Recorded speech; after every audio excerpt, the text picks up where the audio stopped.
पंढरपूर तालुक्यात राष्ट्रवादी काँग्रेस पक्षाच्या उमेदवारांच्या प्रचाराचा भव्य शुभारंभ आज पार पडला।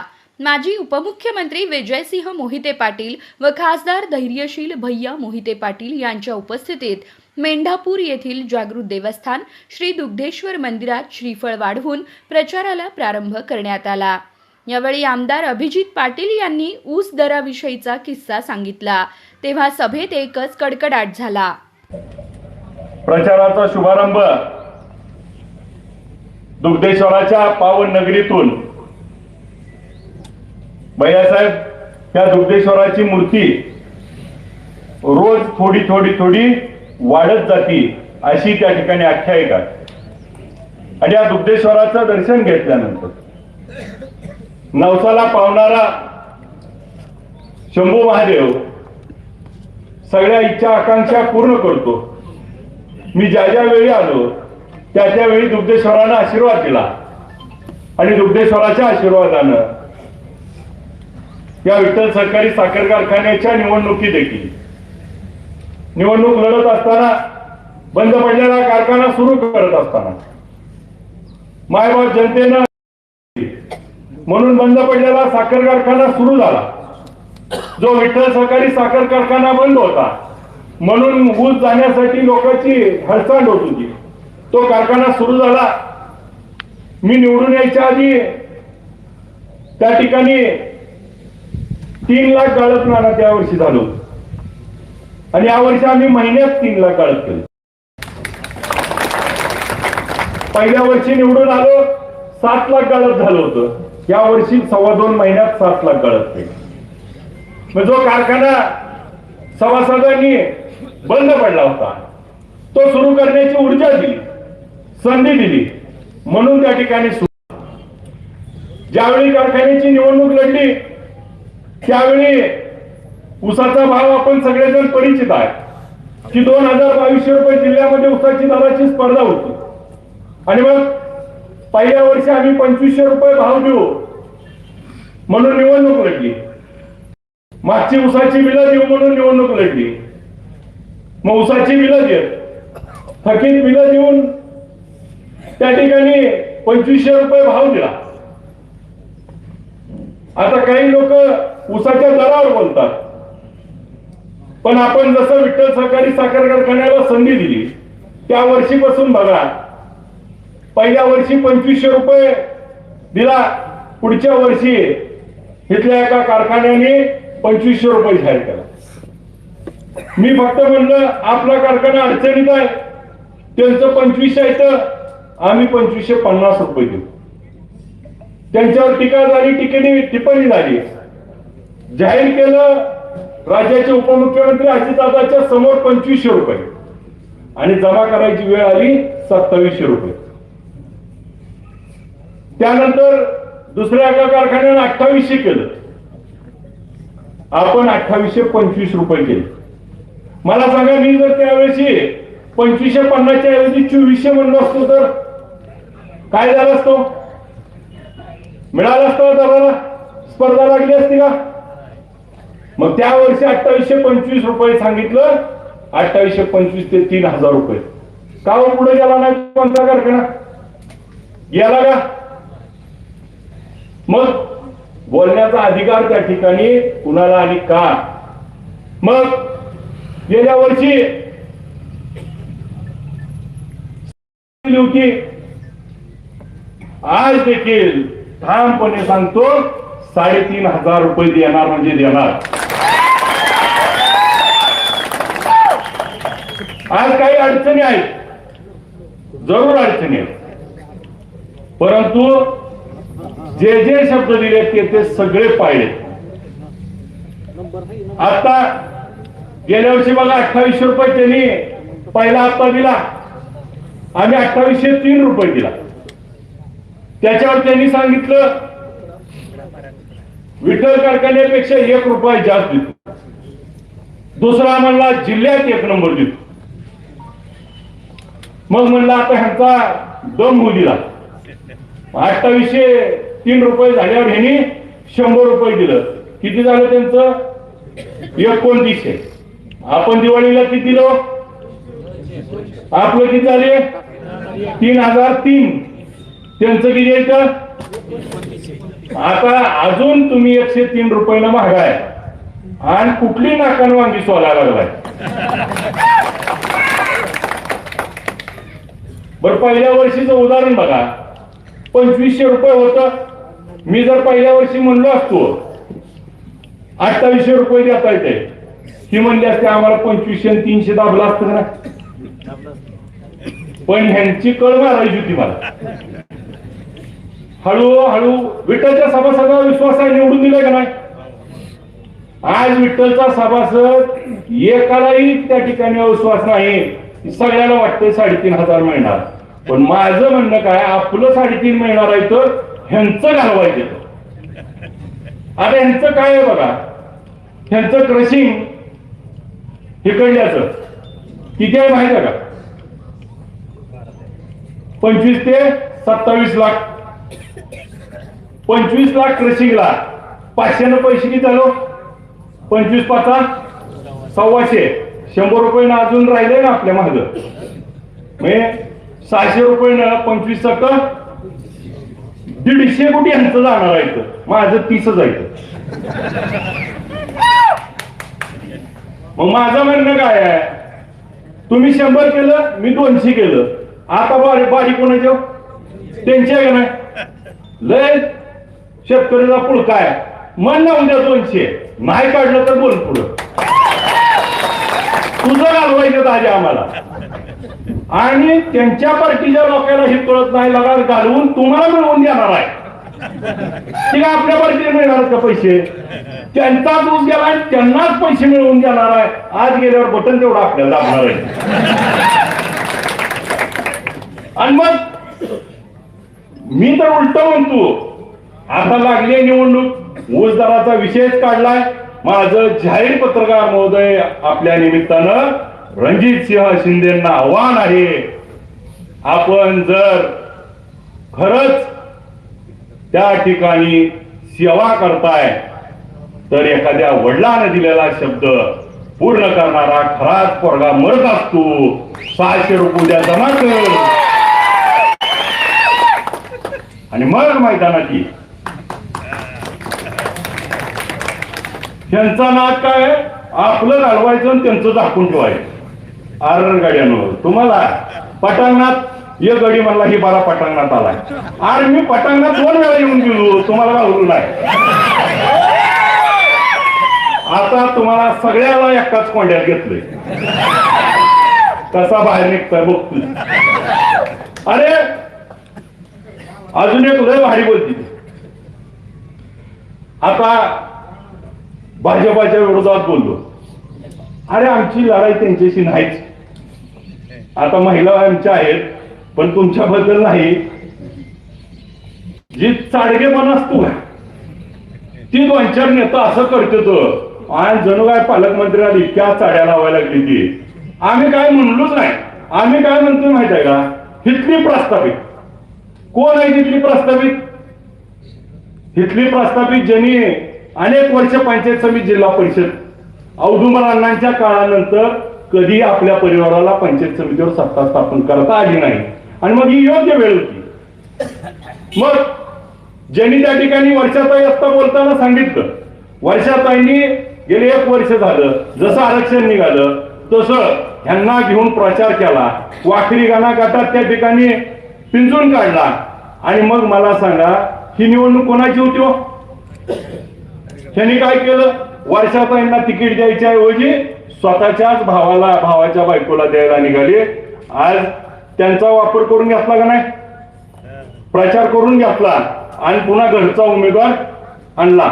मला सांगा घरचा उमेदवार आणत असताना त्यांनी जर वर्षाताईंना तिकीट दिलं नाही राष्ट्रवादी 2-1 होऊन आणि म्हणून मी भाजपमध्ये जातो म्हणलं असतं तर थोडी लाज राहिली असती. आता कशासाठी गेली ती ह्यांची एवढी राहिली नाही का दादांनी माझ्याकडे पाठवलं. पुन्हा ही इकत बसली असती. एक कारखाना ऐकलाय 140 वर्षांना देऊन टाकलाय आणि ती गडी सांगतोय आम्हाला. आता साधं उदाहरण मैदानात आहे जवळ, कोण कोणाच्या किती दम आहे ही निघणारच आहे. 5 तारखेपासून 7 तारखेला निकाल लागणार आहे. माझं तुम्हाला या निमित्तानं म्हणणं आहे, काय जणू काय ह्यांना इतका पुळका आलाय. बाळासाहेब, तुम्हाला एक किस्सा म्हणून सांगतो. 2014 ह्या कल्याणराव काळे साहेबांचा ह्या अभिजितनं पळून प्रचार केला. कुणाच्या विरोधात? शिंदेच्या विरोधात, रात्रंदिवस. आणि आता कोणाविरोधात बोलती ती? ज्यानं प्रचार केला आणि ज्याच्या विरोध त्याच्यासाठी ज्यानं केलं त्यावर बोलती. जनाचे नाही तर मनाचे आहे गाव. आणि मग साध्या साध्या गोष्टी आहेत त्या. अभिजित पाटील तुमचा कार्यकर्ता काय होता, तुम्हाला नाही आता होता आलं का? अभिजित पाटील कार्यकर्ताच आहे, परंतु तो आता या जनतेनं 3,59,000 मताचा प्रतिनिधित्व आहे. आणि त्या ठिकाणी प्रतिनिधी असल्यानंतर एका लोकप्रतिनिधीचं त्या ठिकाणी बोलत असताना आपण तारतम्य पाळलं पाहिजे. आपण वयानं मोठा आहे, आमचं माझी नेता आहात, आणि तुम्ही जर आरोसुऱ्याची भाषा केली तर कसं शोभल? आणि पुन्हा आम्ही एखाद्या जर फटीबेटीवर आलो तर स्वासायचं नाही हो. आणि गडी सांगतोय पटांगणात आला. अरे 2014ला आम्ही साहेब निवडणूक लढल्यावर त्या टीव्हीवरती भैया सभा झाली. ती गडीत पडल्यावर भाषण करायला उभा राहिला आणि त्या ठिकाणी म्हणला, मी अजून एवढं पैसे गेलो, मला लोकांनी मतं दिली नाही, ढसा रडलं. मी त्या दिवशी ठरवलं या रंडोले या मागे जायचं. अरे आपण लढणारा माणूस आहे, हार जीत काय होईल? निवडणूक आहे, कुस्तीच्या मैदानात आल्यावर चित पण रडत म्हणलं ह्या आपल्याकडे लायकीचा नाही गड्या.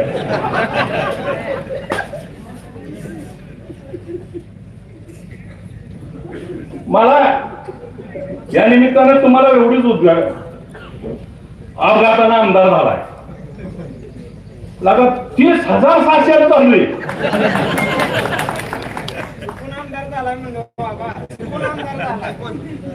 बरं आता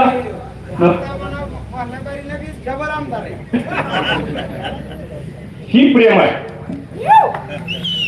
आज बघा, या जिथं आज भाई आपण शुभारंभ करतोय त्या गावात 1349चं लीड आहे. आणि मग ही गावं ज्या वेळेस उभा राहतात, निवडणूक लागली कशाची? जिल्हा परिषद पंचायत समिती. बोलतील कशावर? कारखान्यावर. माझी त्यांना नम्र विनंती आहे, कुठल्याही गावात, कुठल्याही चौकात, कुठं बी समोरासमोर बसू. मागचं जर काढलं तर सगळ्याचा हिशोब आहे. पण माझी विनंती आहे, ही आपल्या सहकार्यांची निवडणूक आहे. तुम्ही घरातला उमेदवार उभा केला, तिकडचा एक गडी मानला होता, मुंबईला जाऊ देत नाही. आज तुला तिकीट बी कुठलं मिळू देत नव्हतं. आता कोंड्यात घातलंय. ज्या घरानं शरदचंद्र पवार साहेब, यशवंतराव चव्हाण साहेब, विजयसिंह मोहिते पाटील साहेब यांच्या विचारावर पुरोगामी विचार त्या ठिकाणी जपला आणि आयुष्य त्या ठिकाणी खर्ची घातलं, त्या घरातली ही तिसरी पिढी आज त्या ठिकाणी नेमका काय विचार घेऊन त्या ठिकाणी गेली. आणि मग विचार घेऊन जात असताना, स्वतःचा स्वार्थ साधत असताना, जर त्या ठिकाणी माझं आणि माझ्या कुटुंबाचं एवढंच बोलत असेल तर त्या ठिकाणी आपल्याला देखील विचार करायची वेळ आहे. मग कल्याणराव काळे साहेब जिल्हा परिषद सदस्य होते, विधानसभा लढली, त्या ठिकाणी कारखान्याचं चेअरमन होतं, आणि तरी देखील जिल्हा परिषदला त्या ठिकाणी त्यांच्या घरात उमेदवारी पाहिजे. अहो, त्याच गटात पंचायत समितीला पडलाय तुम्ही आणि जिल्हा परिषदला उभा राहायला लागला. म्हणजे काय तुम्ही?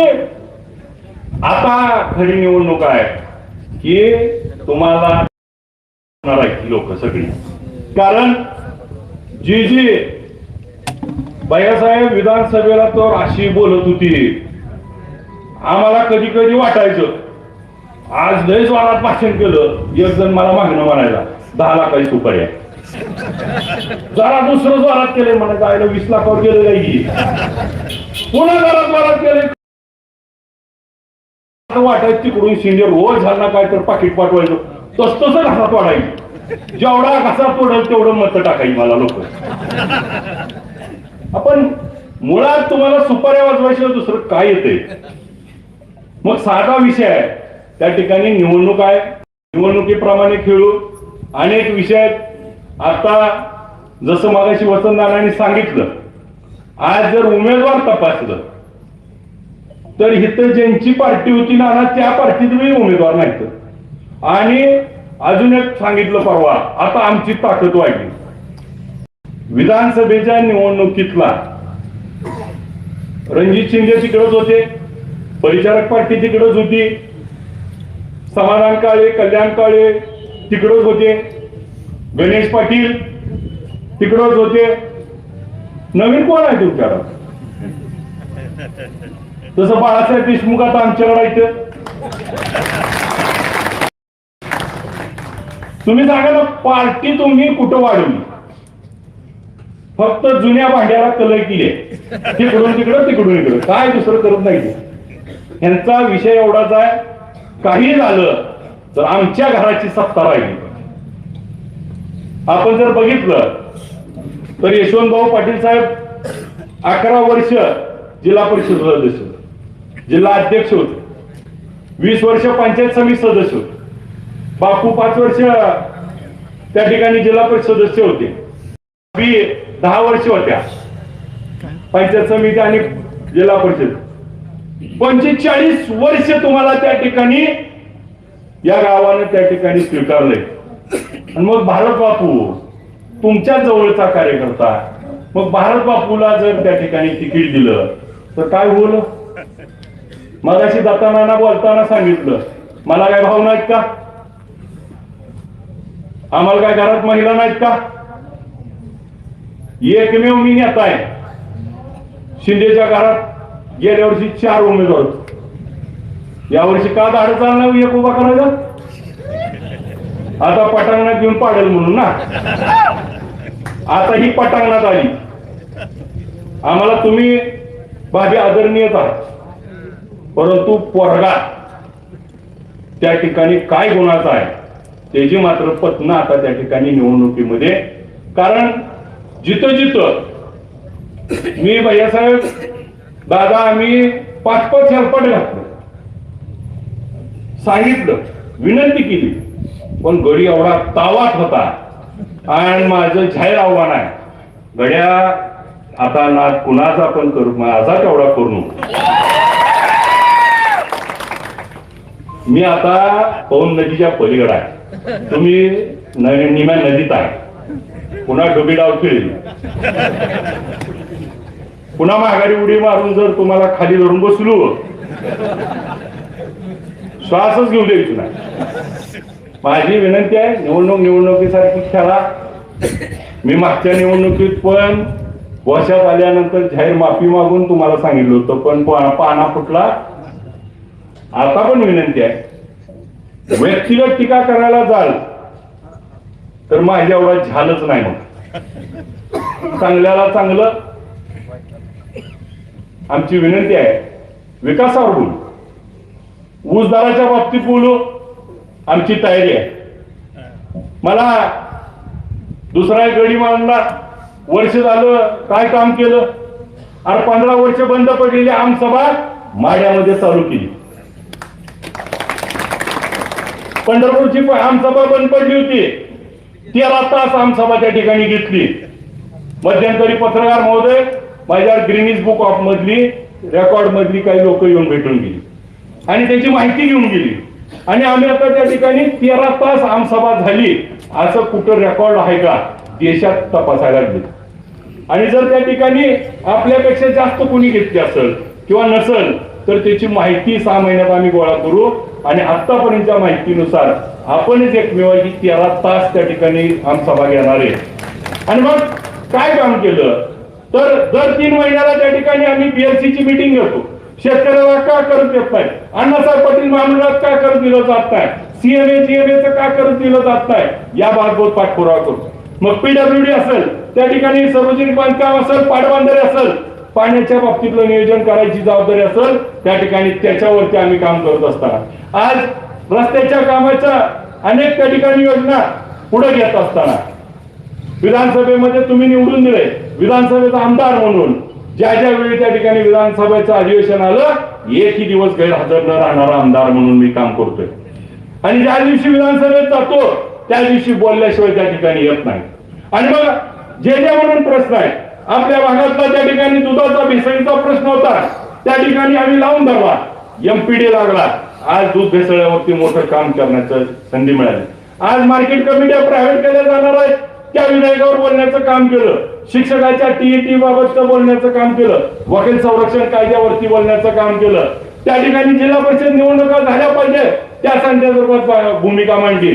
पंढरपूरच्या दूषित पाण्यावरती भूमिका मांडली. पंढरपूरच्या दर्शन बागेत होत असलेल्या त्या ठिकाणी चुकीच्या गोष्टीवरती भूमिका मांडली.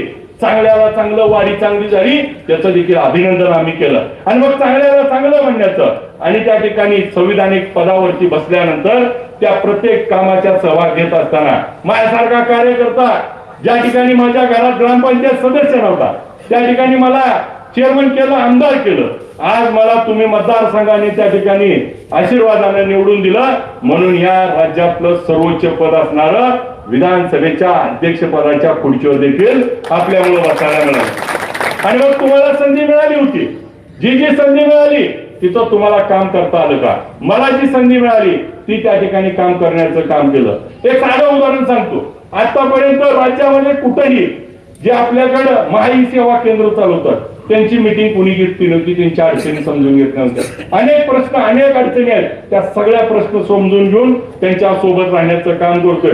मग प्रत्येक प्रश्नावरती प्रत्येक सोमवार मंगळवार जी असेल एक ना एक दिवस त्या ठिकाणी काम करायची भूमिका घेतली.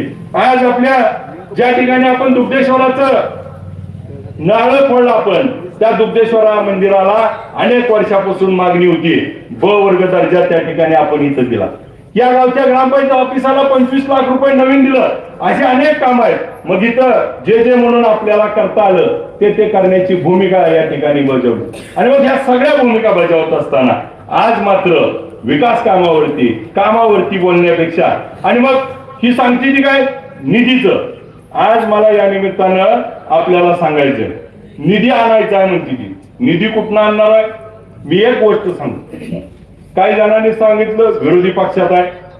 विरोधी पक्षात असलेला जरी आमदार असला आणि त्या ठिकाणी काम करत असला तरी बघा ज्याचं काम बोलतं त्याला काय असतं. मी एक साधं उदाहरण सांगतो. आपल्या इथं शक्तीपीठ व्हायला लागला होता. बार्शीवरनं मोहोळवरनं पंढरपूर सांगोला मार्गे चालला होता. मी अधिवेशनात 2 वेळा प्रश्न विचारला याच्यावरती की हा शक्तीपीठ त्या ठिकाणी रत्नागिरी कोल्हापूर रस्त्याला पॅरलल होणार आहे आणि हा या रस्त्यावर वाहतूक नाही. आणि मग सांगलीच्या पुढे अजून रस्त्याचं काम पूर्ण झालेलं नाही आणि मग इथं जर काम पूर्ण होणार नसेल परत काम अडकणार असेल आणि ज्या रस्त्यावरती ट्रॅफिक नाही तिथंच पुन्हा अजून शेजारी रस्ता करणार आहे त्याच्याऐवजी आणि तो सगळा बागायत एरियातनं जातोय त्याच्याऐवजी आपण या बाजूने रस्ता घ्यावा. आणि मग मुख्यमंत्री महोदयांना भेटलो, पालकमंत्री महोदय होते, बैठक झाली आणि बैठकीत ही गोष्ट त्या ठिकाणी सांगितली की त्या ठिकाणी छत्रपती शिवाजी महाराजांचं कुलदैवत असणारं आई तुळजाभवानी आणि शिखर शिंगणापूर हे 2 कुलदैवत त्या ठिकाणी जोडली जाणार आहेत. मुख्यमंत्री महोदयांचं कुलदैवत तिथं जोडलं जाईल. ज्योतिबा देवस्थानाला त्या ठिकाणी रस्ता जाईल, पन्हाळगड जाईल, बाळूमामाचं आदमापूर जोडलं जाईल आणि हा रस्ता सगळा माळरानावरनं जाणार. आणि मग माळरानावरनं गेल्यानंतर तो बार्शीतनं माड्यावरनं मोडलीवरनं करकमवरनं त्या ठिकाणी आव्यातनं जांभूडवरनं भैयांच्या मतदारसंघातनं माळशिरस मधनं पालकमंत्र्यांच्या मतदारसंघात जाणार आहे. आणि मग ही ज्यावेळेस भूमिका आम्ही त्या ठिकाणी मुख्यमंत्री महोदयाला मांडली आणि मुख्यमंत्री महोदयांना सांगितलं विकसित भागात विकास करण्यापेक्षा अविकसित भागामध्ये विकास झाला पाहिजे. आणि हा रस्ता जर या माळरानावरून गेला तर या बाजूला या गावामध्ये मेंढापूरमध्ये भैया आपल्याला MIDC करायचे आहे. आणि मग आपल्या हाकेवरनं रस्ता जाणार आहे. त्या MIDCला मोडली MIDCचं अधिसूचना निघाली आहे. माड्याच्या पलीकडे एक MIDC करायचे आहे. आपल्याला माळशिरस मध्ये एक करायचे आहे. पालकमंत्र्यांनी मसवड मध्ये एक करतायत. आणि मग त्या मार्गावर केल्या तर 5-6 MIDC होतील आणि मोठे उद्योग येतील. तिथल्या तरुणांना रोजगार मिळेल. तिथले तरुण त्या ठिकाणी उद्योग व्यवसाय टाकतील आणि आपल्या भागाची त्या ठिकाणी एक वेगळ्या औद्योगिक क्रांतीमध्ये बदल होईल. ही मुख्यमंत्र्यांना त्या ठिकाणी मीटिंग मध्ये त्या बोलल्यानंतर मुख्यमंत्री महोदयांना ही गोष्ट पटली. आणि मग मुख्यमंत्री महोदयांनी त्याच्यावरती दुसरा आराखडा करायला सांगितला. दुसरा आराखडा झाला आणि मुख्यमंत्री महोदयांनी विधानसभेमध्ये पालकमंत्री आणि माझं नाव घेऊन त्या ठिकाणी सांगितलं की आपण इकडून रस्ता आता इकडून बदलतो. आणि काय गडी म्हणायला लागलं आम्ही मागणी केली. त्यांना माहित बी नाही. माझी विनंती आहे, मागणी केली मंजूर केली कोणी? मुख्यमंत्री महोदयांनी. मुख्यमंत्री महोदयांनी म्हणले का यांचं पत्र आलतं म्हणून मी मंजूर केला. माझी विनंती आहे की हा मुख्यमंत्री महोदयांनी 300 किलोमीटर रस्त्याची त्या ठिकाणी लाईन बदलली. आज काय जणांना वाटते ह्यात काय होणार आहे? एक साधं उदाहरण सांग. पत्रकार बंधू आहेत. पत्रकार बंधू, आपण दगडी पुलाच्या शेजारी एक पूल आहे. त्या पुलावरनं सोलापूरकडे निघाल्यावर एक वळण आहे बघा. एक वळण आहे. उजव्या बाजूला 65 एकर जमीन आहे भैया. डाव्या बाजूला दोन्हीकडे शासनाची जमीन आहे. आणि वळण केले. ती जर रस्ता सरळ केला असता त्या वळणात 58 लोकांचा जीव गेला. एक रस्त्याला एक वळण चुकलं 58 लोक गेली. 300 किलोमीटर रस्ता चुकला असता तर पुढची पिढी बर्बाद झाली असती. म्हणून त्या ठिकाणी लोकप्रतिनिधी म्हणून विधानसभेमध्ये आवाज उचलला. आणि विधानसभेत आवाज उचलल्यानंतर काय होतं? आपल्या मतदारसंघातनं 90 किलोमीटर रस्ता जातो. 1 किलोमीटरचा खर्च 100 कोटी रुपये. 90 गुणिले 100 किती झालं? 9,000 कोटी रुपये त्या ठिकाणी मतदारसंघात येत आहेत. आणि 150 आणि 20 कोटी लाखात होती.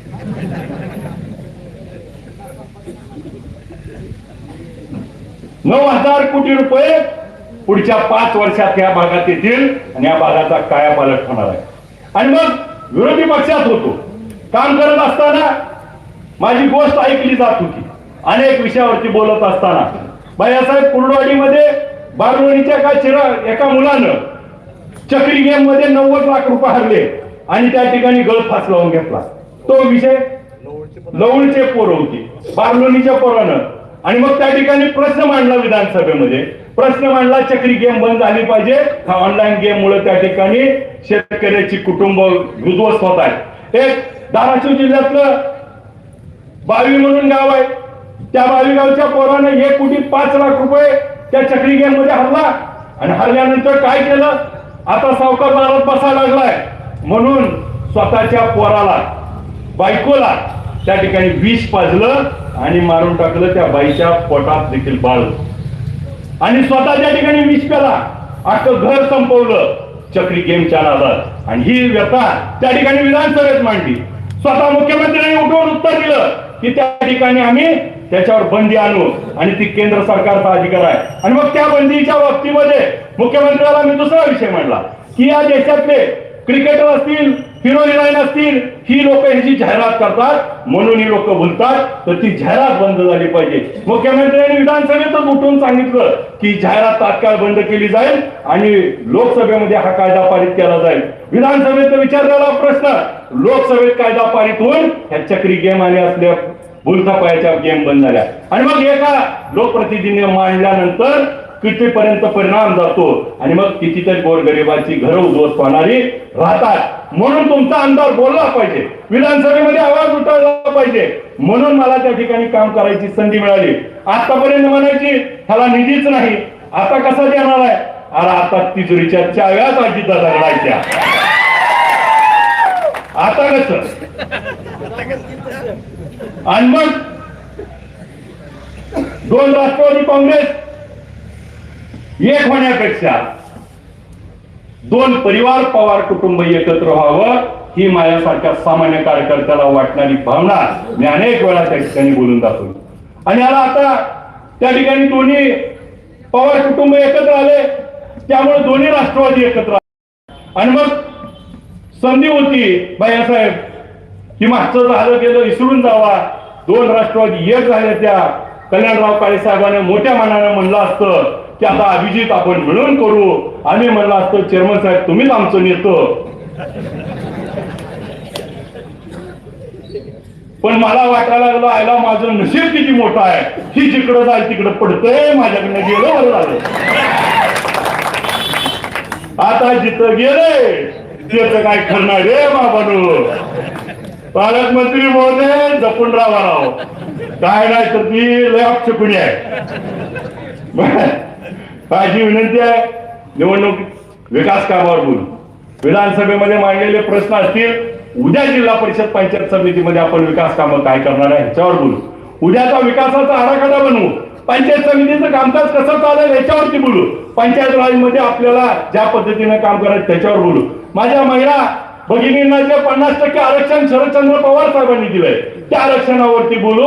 ह्या माझ्या भगिनींना त्या ठिकाणी स्वयंपूर्ण करून उद्याचा विकासाचा गाडा त्यांच्या हातात देऊ. आणि मग मगाशी बघा अमोलदादाची आमची कन्या श्रद्धा 22 वर्षाची उच्च शिक्षित मुलगी, त्या ठिकाणी तिच्यासारख्या तरुणीला आम्ही संधी देण्याचं काम केलंय. आणि मग दुसऱ्या बाजूला ह्या अमोलदादा घरातला ग्रामपंचायत सदस्य नाही, परंतु त्या आमच्या भगिनीला माझ्या लेकीला त्या ठिकाणी संधी देण्याचं काम आम्ही केलंय. आणि मग आम्हाला जे जे नवीन काम करणार, ज्याच्यात स्पार्क आहे, जे त्या ठिकाणी पुढे येऊन या लोकांची सेवा करतील अशांना काम करण्याची आम्ही संधी या ठिकाणी देतोय. मी या निमित्तानं आज आपल्याला पत्रकार बंधूंना देखील एक विनंती करायची की आज आम्ही प्रचाराचा शुभारंभ केलाय, परंतु जिथं आमच्या लढाईच्या पक्क्या झाल्या तिथं त्या ठिकाणी शुभारंभ झालाय. आता आमचे बोलणं चालू आहे. मग शिवसेना उद्धव साहेब ठाकरे साहेबांच्या बरोबर चालू आहे, भगीरथदादा बालके साहेबांबरोबर बोलणं चालू आहे, शिवसेना एकनाथ शिंदे साहेबांची त्याच्याबरोबर बोलणं चालू आहे. आम्ही आमच्या सोबत असलेले काँग्रेस अशा सगळ्यांशी बोलणं करून 27 तारखेपर्यंत आम्ही मागे पुढे सरकून त्या ठिकाणी एकत्र लढण्याची भूमिका आम्ही घेऊन जातोय. आज 8 जिल्हा परिषद मध्ये 8 उमेदवार आणि 16 पंचायत समितीमध्ये 16 त्या ठिकाणी अर्ज आम्ही भरून ठेवले. आणि मग आमच्या उमेदवाराला त्या पद्धतीने आम्ही भूमिका घेतली. उद्या जर आपल्या काही गट गण आपल्याला त्यांना सोडावं लागले तर सोडून आम्ही एकसंघ लढण्याची भूमिका पुढच्या काळात घेणार आहे. आणि त्याच दिशेनं आम्ही पुढच्या काळामध्ये काम करू. ज्या लोकांना बाजूला ठेवायचंय त्यांना बाजूला ठेवत पुढच्या काळात आपण काम करूया. मी प्रत्येक उमेदवाराला त्या ठिकाणी उठून उभा राहायची आणि हात जोडून मत मागण्याची विनंती करतो. करकम सर्वसाधारण गटातून बाळासाहेब मारुती देशमुख, त्यांना पूर्वक आमच्या श्रद्धाताईचा भरलाय. बोसे गटातून षण्मुखी भारत कोरके, त्यांना त्यांच्या वहिनींचाच पूरक भरलाय. रोपडे म्हणजे हा जिल्हा परिषद गट, ह्या जिल्हा परिषद गटातून गीतांजली हनुमंत साळुंके, त्यांना पूरक सावलीताईंचा भरलाय. गोपाळपूरमध्ये हनुमंत सुनंदा हनुमंत पवार, याचबरोबर वाखरी गटातून मयुरी संतोष बागल,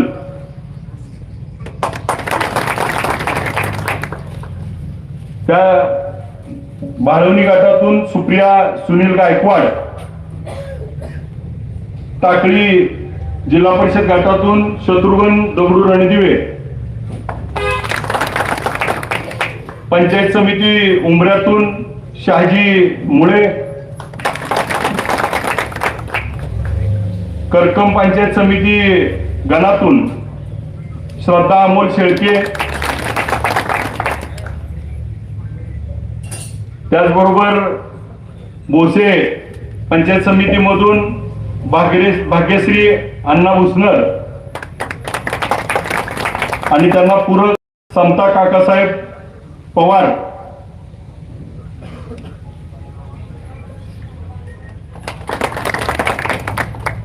महादेव मारुती जाधव गुरसाळे गणातून, सुस्ते गणातून सावली अतुल गायकवाड, त्याचबरोबर पुळूज शेंडगे वर्षा राणी भिवा, गोपाळ मधून तारामाई रामचंद्र मोरे, अमृता अमोल पाटील त्यांना पूरक, त्याचबरोबर शिंदे जयश्री औदुंबर वाखरी गणातून अण्णा बलभीम भुसनर,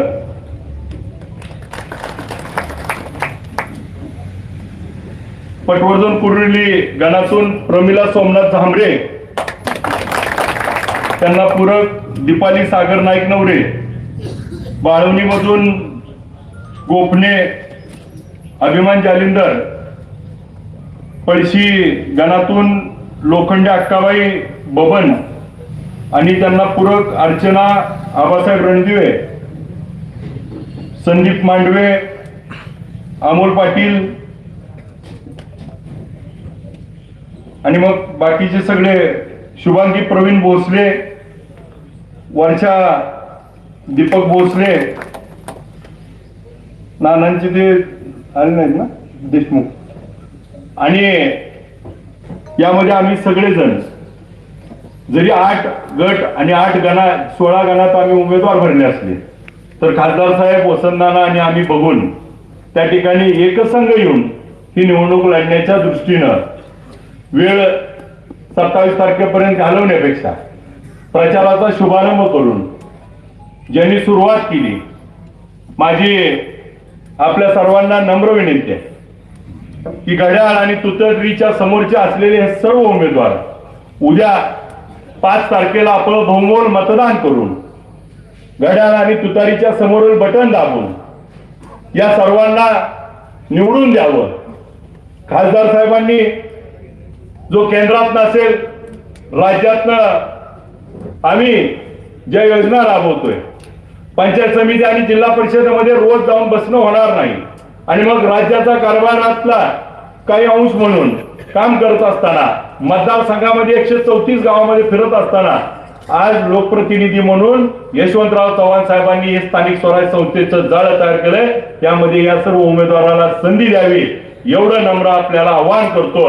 या सर्व उमेदवाराला प्रचंड असा आपलं मतदान रूपी आशीर्वाद देऊन निवडून द्यावं ही विनंती करतो. मोठ्या संख्येने आपण सगळेजण सहभागी झाला त्याबद्दल आपले आभार व्यक्त करून मी आपली रजा घेतो. जय हिंद, जय महाराष्ट्र. धन्यवाद आबासाहेब.